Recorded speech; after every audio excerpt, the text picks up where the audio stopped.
जय हिंद प्यारे साथियों, मैं सौरभ दुबे मैथ्स मंत्रा में आपका स्वागत करता हूं। उम्मीद करता हूं आप लोग बहुत ही बढ़िया होंगे। और जैसा कि बिहार बोर्ड में एक टॉपिक है रचनाएं, और रचनाएं मैंने अभी तक नहीं पढ़ाया, लेकिन आप लोग डिमांड कर रहे थे कि सर रचनाएं भी बता दो।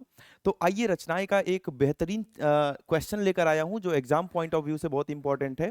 और इसमें दिया है त्रिभुज एबीसी की रचना कीजिए, जिसमें ए बी बराबर 5 सेंटीमीटर, बी सी बराबर 6 सेंटीमीटर और एंगल ए बी सी बराबर 60 डिग्री है।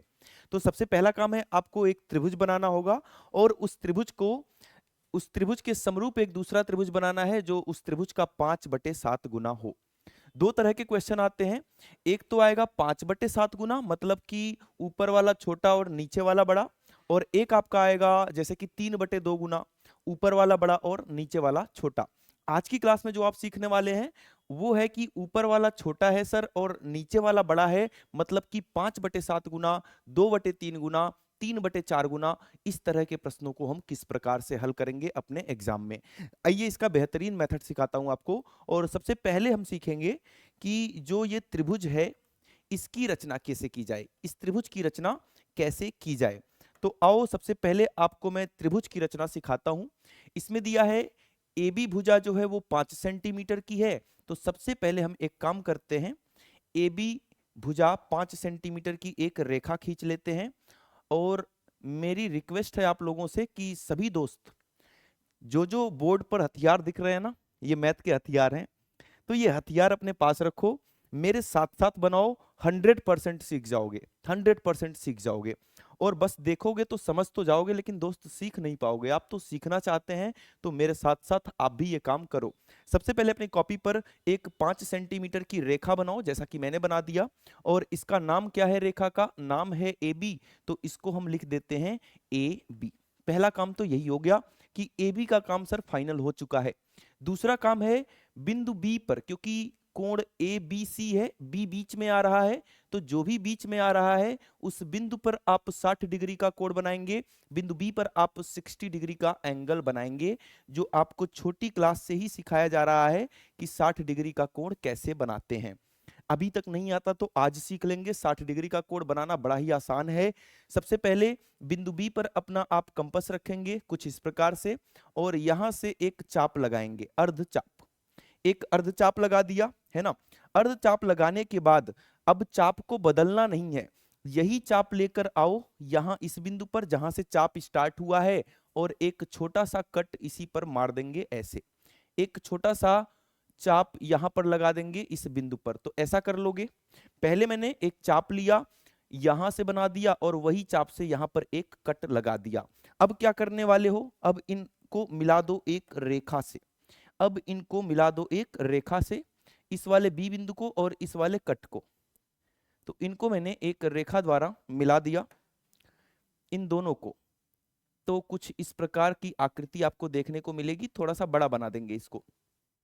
क्लियर है यहां तक की बात कि हाँ सर, ए बी जो है 5 सेंटीमीटर की एक रेखा खींच दिया था, एक 5 सेंटीमीटर की रेखा खींच दिया था, और बिंदु बी पर हमने 60 अंश का कोण बना लिया। अब क्या बोल रहा है? इसका भी काम हो चुका है, इसका भी काम हो चुका है। अब आपको बीसी 6 सेंटीमीटर का चाहिए। तो ए बी तो है, और सी इसी रेखा पर कहीं आने वाला है जो 6 सेंटीमीटर की रेखा होने वाली है। तो बीसी को 6 सेंटीमीटर बनाना है, तो अपना कंपास दोबारा से उठाओ और 6 सेंटीमीटर का इस पर एक चाप भर लो। 6 सेंटीमीटर का जैसे मैं चाप भर रहा हूं, इसी प्रकार से दोस्त आप भी एक 6 सेंटीमीटर का चाप कुछ इस प्रकार से क्या करेंगे, इसमें भर लेंगे, जैसा कि आपको दिखाया गया है। एक 6 पर होना चाहिए, एक 0 पर होना चाहिए। तो ये 6 सेंटीमीटर का चाप लिया मैंने, और बिंदु बी पर रखकर, ये चाप मैंने बिंदु बी पर रखकर एक यहां पर कट लगा दिया कुछ इस प्रकार का। तो ये जो बिंदु आपको मिली है, जो चाप मैंने कट किया है, यही बिंदु क्या है? यही सी है। ये बिंदु क्या है? ये सी है। क्लियर है? अब सबका काम हो चुका है, ए बी का भी, बी सी का भी, और कोण ए बी सी का भी। और बार बार बता रहा हूं, मेरे साथ बनाओगे तो सब कुछ सीख जाओगे, नहीं बनाओगे तो केवल समझ पाओगे, सीख नहीं पाओगे। तो सब कुछ काम कर दिया मैंने जो भी यहां पर दिया था। अब आप AC को भी मिलाएंगे, तो आओ AC को मिला देते हैं। ये मैंने AC को मिला दिया। तो ये तो अपना त्रिभुज तैयार हो चुका है, ये त्रिभुज तैयार हो चुका है। और इसी त्रिभुज का 5/7 गुना हमें करना है, इसी त्रिभुज का दोस्त 5/7 गुना करना है। अब ये सीखेंगे, त्रिभुज बनाना तो हमें छोटी क्लास में भी सिखाया जाता है, लेकिन 5/7 गुना कैसे करेंगे ये तो आपको 10वीं क्लास में ही सिखाया जाता है। तो ये काम कैसे करेंगे आइए सीखते हैं इसको, कि 5/7 गुना करने का सर कोई बढ़िया सी ट्रिक बता दो जो सब पर अप्लाई हो जाए। तो इसकी एक बेहतरीन ट्रिक है, आपको क्या करना है, इनमें से जो भी नंबर बड़ा हो, अब जैसे मैंने अगर 4/5 लिख दिया तो इसमें 5 बड़ा है, 5/7 लिखा है यहाँ पर जो आपको बनाना है तो इसमें 7 बड़ा है। जो भी नंबर बड़ा हो, है ना, उसको ध्यान देना है, तो 7 को ध्यान देना है। और ध्यान देने से पहले भी एक काम करना, एक न्यून कोण बनाती हुई रेखा खींच दो। कहां से, तो ए से, ए से, बिंदु ए से एक न्यून कोण बनाती हुई रेखा खींच दो। कितने का भी न्यून कोण होना चाहिए, मतलब 90 से कम होना चाहिए, 90 से ज्यादा इधर मत आना दोस्त, 90 से कम। तो ये न्यून कोण बनाती हुई एक रेखा मैंने खींच दिया। क्लियर है बातें। अब जो नंबर बड़ा है दोनों में से, जैसे आपको 5/7 बनाना है तो दोनों में 5 और 7 में 7 बड़ा है सर, 7 बड़ा है तो आप इसको 7 बराबर बराबर भागों में बांटेंगे। किसकी मदद से, तो कंपास की मदद मदद से। यहां पर अपना कंपास रख दिया बिंदु ए पर, चाप को थोड़ा कम कर लो क्योंकि हमें कुल मिलाकर 7 भागों में बांटना है। अब इसको 7 भागों में बांट दो। अब इसको आप क्या करोगे दोस्त, 7 भागों में बांट दोगे जैसा कि मैं बांटने वाला हूं। अब ध्यान दो कि इसको 7 भागों में मैं कैसे बांट रहा हूं। बिंदु ए पर मेरा कंपास है और ये जो आपको दिखने वाला है ये है पहला भाग, एक भाग हो चुका। और कुल मिलाकर ऐसे ही आपको 7 भाग बनाने हैं, 2 भाग हो चुका, ये 3 भाग हो चुका इसका, ये 4 भाग हो चुका, ये 5 भाग हो चुका है, और ये 6 भाग होने वाला है, ये 6 भाग हो चुका है। और यहां पर ये रहा आपका 7वां भाग ये। तो ये 7 भागों में मैंने इसको बराबर बराबर क्या कर दिया है, बांट दिया है। इन 7 भागों का आप नाम लिख लीजिए क्योंकि आपको रचना भी तो लिखनी है। तो इन 7 भागों का नाम हो जाएगा, पहले भाग को मैंने लिख दिया A1, इसको लिख दिया A2, A3, A4, A5, A6 and A7। क्या सीखा अभी तक आपने, आपने ये सीखा कि जो भी इन दोनों नंबर में बड़ा नंबर होगा, दोनों नंबर में जो बड़ा नंबर होगा उतने भाग कर देने हैं। तो मैंने 7 भाग कर दिया। अब जो नीचे का नंबर है 5/7 में, नीचे क्या है सर, नीचे तो 7 है। तो जो भी नीचे का नंबर हो, चाहे छोटा चाहे बड़ा, नीचे वाले नंबर को इसके आखिरी छोर से मिला देना है। मतलब ये ए से बनाया है तो आखिरी छोर को आखिरी छोर, मतलब इस 7 वाले को जो भी नीचे लिखा है 7 वाले को आप बी से मिला दो। तो चलो ये काम कर लेते हैं सर, 7 वाले को बी से मिला देते हैं। तो देखो 7 वाले को बी से मैं कैसे मिला रहा हूं, 7 वाले को बी से मिलाना है आपको। तो ये रहा बी और ये रहा 7 वाला, इन दोनों को मैंने मिला दिया। बी को और 7 वाले को, ये बढ़िया से मिला नहीं, दोबारा से मिलाएंगे इसको। बी को और 7 वाले को मिला दिया, जो भी नीचे लिखा है उसको आखिरी वाले से मिला देना है। अगर नीचे 5 लिखा रहता तो तब मैं 5 को आखिरी वाले से मिलाता। इतनी बात क्लियर है, और इतनी बात क्लियर है तो अब कुछ नहीं करना, अब बस आपको समांतर रेखाएं खींचनी है। कैसे खींचनी है वो मैं बता रहा हूं, तो ध्यान दीजिए यहां पर समांतर रेखाएं कैसे खींचने वाला हूं मैं। हम्म तो समांतर रेखाएं ध्यान दो थोड़ा सा, कैसे खींचने वाला हूं मैं। हाँ, इसको व्हाइट कलर से करेंगे, है ना, क्योंकि हर चीज आपको अलग अलग बढ़िया से दिखाई दे। अब ध्यान देना, यहां तक तो सर सब कुछ क्लियर हो चुका है, कोई डाउट वाली बात नहीं है। अब समांतर रेखा खींचनी है, और कहां पर खींचनी है, तो जो भी ऊपर लिखा है उस पर खींचनी है, मतलब 5 वाले पर। 7 का तो काम कर चुके आप, अब 5 का काम करेंगे। तो सबसे पहले 7 पर जाओ, 7 पर जाओ। सर 7 पर पहुंच चुके हैं, ठीक है। 7 पर जाने के बाद इसको अब आप घटा बढ़ा सकते हैं अपने हिसाब से, तो मैंने कुछ पर्टिकुलर ले लिया, अब नहीं छेड़ना। एक बार घटा बढ़ा लिया जो भी बढ़ाना था। अब ये देखो कि ये कितना चौड़ा है, तो मैंने एक यहां पर चाप लगा दिया, कोई भी चाप ले सकते हैं आप, कोई भी चाप एक लगा दिया। और यही चाप मैंने 5 पर भी लगा दिया, यही वाला चाप बिल्कुल मैंने कहां पर लगा दिया दोस्त, 5 पर भी, बिल्कुल वही वाला चाप मैंने 5 पर भी लगा दिया। मैंने क्या किया, 7 पर एक चाप लगाया और 5 पर भी एक चाप लगाया। ऐसा क्यों कर रहा हूं? जो कोण यहां बन रहा है वही कोण मैं यहां बनाना चाह रहा हूं, या मैं ऐसे भी बोल सकता हूं कि इसके समांतर एक रेखा मैं यहां पर खींचना चाह रहा हूं। तो जो कोण यहां पर बन रहा है वो कोण यहां बनाने का यही तरीका है कि एक चाप यहां, एक चाप यहां। अब ये चाप कितना चौड़ा है जरा इसको मापना। ये वाला चाप जो लगाया है वो कितना चौड़ा है, मतलब यहां से लेके यहां तक कितना चौड़ा है। तो मैंने चौड़ाई मापने के लिए इसका एक सिरा यहां पर रख दिया और दूसरा सिरा दूसरे बिंदु पर रखेंगे। तो दूसरे बिंदु पर इसका दूसरा सिरा कुछ इस प्रकार से इसको मैंने सेट कर दिया। अब देखो कितना चौड़ा है ये आपको पता चल रहा है।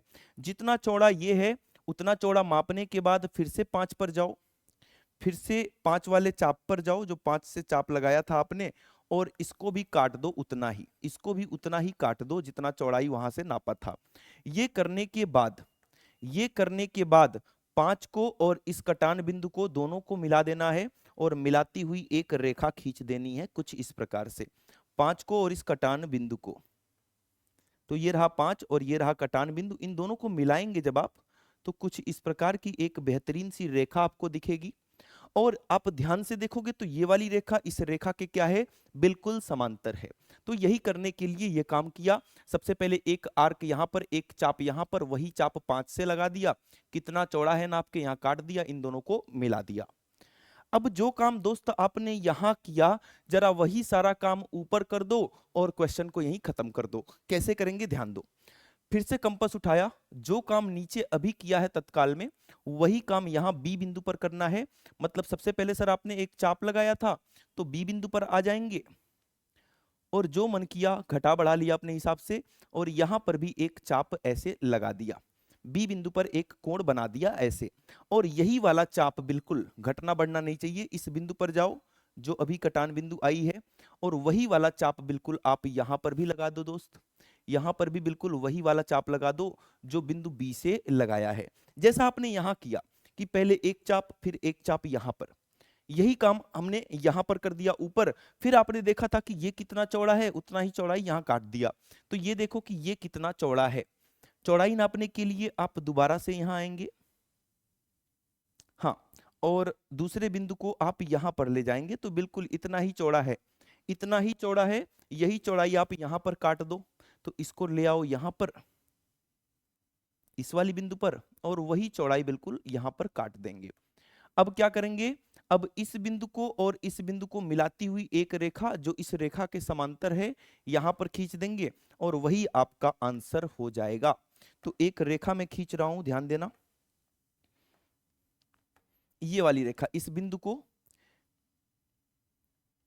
और इस कटान बिंदु को, जो व्हाइट वाला दोनों कटान बिंदु ये वाला दिख रहा है, इनको मिलाती हुई एक रेखा खींचेंगे जो बीसी के बिल्कुल समांतर होगी। इसका नाम बी डैश रख देंगे, इस बिंदु का नाम, और इस बिंदु का नाम सी डैश रख देंगे। तो एबीसी अपना मेन त्रिभुज था स्टार्टिंग में, और जो A B dash C dash बना है ये मेन त्रिभुज का एबीसी का 5/7वां भाग है। तो है ना बिल्कुल आसान। तो ऐसे ही बेहतरीन क्वेश्चंस जो आपके बोर्ड में आने वाले हैं, इनको जानने के लिए आप तुरंत चैनल को सब्सक्राइब कर दीजिए और कमेंट बॉक्स में बता दीजिए कि सर ये वाला एनसीईआरटी में तो नहीं है लेकिन मेरे बोर्ड में आ रहा है, तो वो सारे क्वेश्चन दोस्त जरूर कराए जाएंगे। इसी चैप्टर से 2 और प्रकार के क्वेश्चंस हैं जो जल्दी ही इसी प्रकार से मैं लेकर आ रहा हूँगा, जिसमें यही नियम बिल्कुल होगा लेकिन थोड़ा सा अलग होगा। यहां आपने देखा कि 5/7 मतलब कि ऊपर छोटा था नीचे बड़ा था, जिसको हम उचित भिन्न भी बोलते हैं। तो इस प्रकार का क्वेश्चन आपने देखा। अब जो दूसरा क्वेश्चन मैं लेकर आऊंगा वो कुछ इस प्रकार का होगा, 8/3 या 7/5, मतलब ऊपर वाला बड़ा होगा और नीचे वाला छोटा होगा। ये दूसरा क्वेश्चन मैं लेकर आने वाला हूं इसी इसी टॉपिक से, रचनाएं चैप्टर से। और तीसरा क्वेश्चन लेकर आने वाला हूं कि किसी दिए गए रेखाखंड को कुछ अनुपातों में कैसे विभाजित करेंगे। तो ये कुल मिलाकर केवल 3 प्रकार के क्वेश्चंस हैं। 3 ऐसी ही छोटी छोटी वीडियोस देख लोगे तो आपका काम बड़े ही आसानी से बन जाएगा। और जो नियम यहां पर बताया हूं बिल्कुल वही सारा नियम यहां भी बताने वाला हूं, कोई नियम नहीं बदलने वाला हूं। इसीलिए पहले मैंने एक एक ही नियम बना दिया दोनों के लिए, कि बच्चे ज्यादा कंफ्यूज ना हो कि इसमें क्या करना उसमें क्या करना, तो सब में एक ही काम करना है जो नियम अभी बताया। ठीक है, तो चलो नेक्स्ट क्लास में हम ये वाला देखेंगे 8/3। तो आज के लिए इतना ही था, अपना ख्याल ख्याल रखेंगे। मैथ्स की जबरदस्त बेहतरीन प्रैक्टिस चलती रहनी चाहिए। मिलेंगे फिर अगली क्लास में, और लाइव क्लास में जुड़ना बिल्कुल ना भूलें। Thank you so much.